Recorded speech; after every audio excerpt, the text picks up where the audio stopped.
2025, and yet another summer field trip for the Southern Arizona chapter of the Society of American Foresters. Our fifth trip in 5 years since the pandemic. To review, 2021 was to the Pinaleños and Mount Graham, a laboratory of forest ecology. 2022 was to the Catalinas and Mount Lemmon, a case study in wildland-urban interface forestry. 2023 was to the Santa Ritas and Madera Canyon, multiple-use forestry with an emphasis on wildlife and recreation. 2024 was to Sierra Vista for riparian forestry along the San Pedro River. This year, down to Elgin and the grasslands of southern Arizona. In World Association tests for the state of Arizona, most people respond first with desert, which yes, Arizona is home to the finest desert in the world, the Sonoran. The next response, less frequent, might be Sky Islands, which, yes, Arizona is home to the finest example of them also, including subalpine mixed conifer forests, complete with quaking aspen for fall colors. And the next response, but almost never, might be grasslands. Between the deserts and the Sky Islands is a sea of mid-elevation grasslands, dominated by grasses, of course, but also populated by trees as well as wildlife. Okay then, to the grasslands we go this year for field trip. And, check it out, an early morning departure got us a nice sunrise at the Tree Ring Laboratory of the University of Arizona. Good start. I'm visiting a Tree Ring lab from China, but I've heard about Southern Arizona chapter starting with breakfast at some waffle joint. Yep, Waffle House. Not a thing in China, but yes, we get waffles, grits, and coffee before heading out, as well as group photos with the sign. I've also heard about your collection of Waffle House photos. How many are you up to by now? I just recently surpassed 60 shots, including several with foresters, like last year at National Convention in Colorado, and a couple years ago with Northern Arizona chapter foresters, and this year with you and other international visitors. The invitation still stands. Foresters visiting Tucson should contact the Southern Arizona chapter for breakfast and a photo at Waffle House before heading out to the woods. From Tucson, it's just over an hour drive to Elgin and the grasslands, including a state scenic route that is, indeed, quite scenic. Say, what's at this Vista Point partway down? That's called Helvetia, and it overlooks pristine eastern slopes of the Santa Ritas, currently vegetated with an oak, mesquite, ocotillo grassland ecosystem. We stop here for group photos a lot, like in 2022 and in 2017. Nice, a pretty landscape, and it appears to be stable through time. Good idea on the repeat photography. Well, this exact slope behind us is slated for an open-pit copper mine, which will look like this artistic depiction. The pit is private land, but the tailings pile will be on Coronado National Forest land. So much for this highway being scenic, I guess. As with everything in land management, if not in life generally, this project has pros and cons to weigh during the decision process, which for this mine has been going on for decades. Well, if it's any consolation, you're not alone here in the US with such debates over land use. China also has plenty of mining and therefore endless discussion of pros and cons. Humanity needs copper, but the environmental alterations from open pit mining are big and everlasting. We enjoy this view for as long as it lasts. Our destination this trip was a national Audubon site called the Appleton-Wattell Research Ranch. Check out their website. What a great-looking bird for their mascot. Yep, that's the Montezuma quail, found mostly in Mexico, but it also ranges into southern Arizona because of our grasslands. We didn't happen to spot a zoomy quail on this trip, but the panoramic views of the grasslands on the way to the ranch was spectacular. Yeah, especially during summer, when monsoonal storms are possible every day, making for dramatic clouds over the grasslands. Our tour started off indoors to get basic background on the ranch and Arizona grasslands generally. As with past chapter field trips, it was pointed out that the grasslands haven't always been exactly how they appear today. For example, southeastern Arizona grasslands are renowned for mammoth kill sites, 3 of which are within an hour drive of Appleton-Wattell.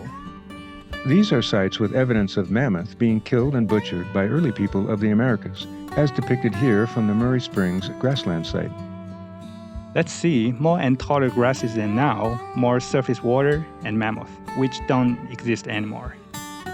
More recently, in the 1800s, the grasslands of Arizona were described as endless expanses of tall grasses suitable for carefree, profitable grazing, perhaps looking like this artistic depiction. Hey, pronghorn antelope, we saw a few pronghorn driving in. They must have been more abundant 150 years ago. Yeah, probably, but large-scale grazing was established on southern Arizona grasslands, altering them completely. Conrad Baer's masterpiece, A Legacy of Change, documents this era in Environmental History of Arizona. More pros and cons of resource utilization and management.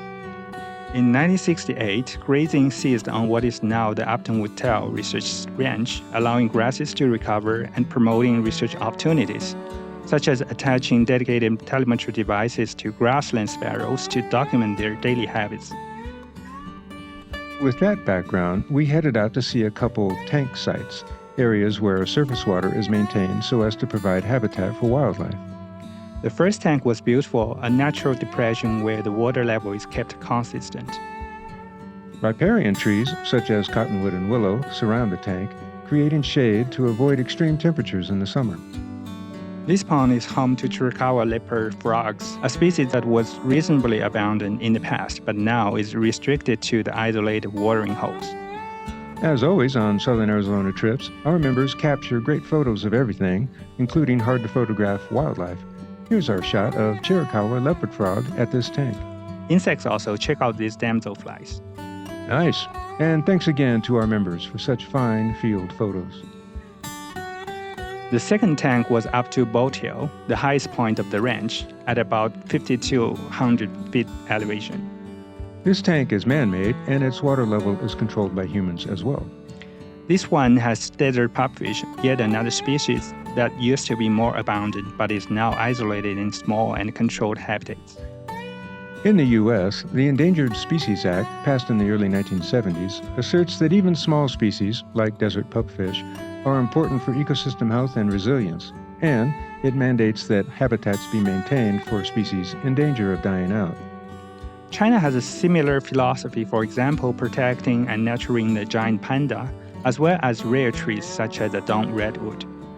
The wide-open, expansive views from Bald Hill were amazing, and we got a long-distance photo of a kestrel perched with a lizard he just caught for lunch.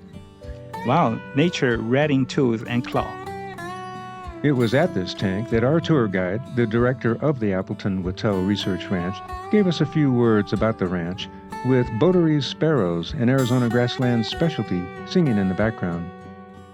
So we're finishing up our site visit here with the Society of American Foresters on the top of the famed Bald Hill. It's one of the highest points on the research ranch, and it's a great place to get a sense of where we fit within the Sky Island landscape. You can see the Huachuca Mountains off to our southeast.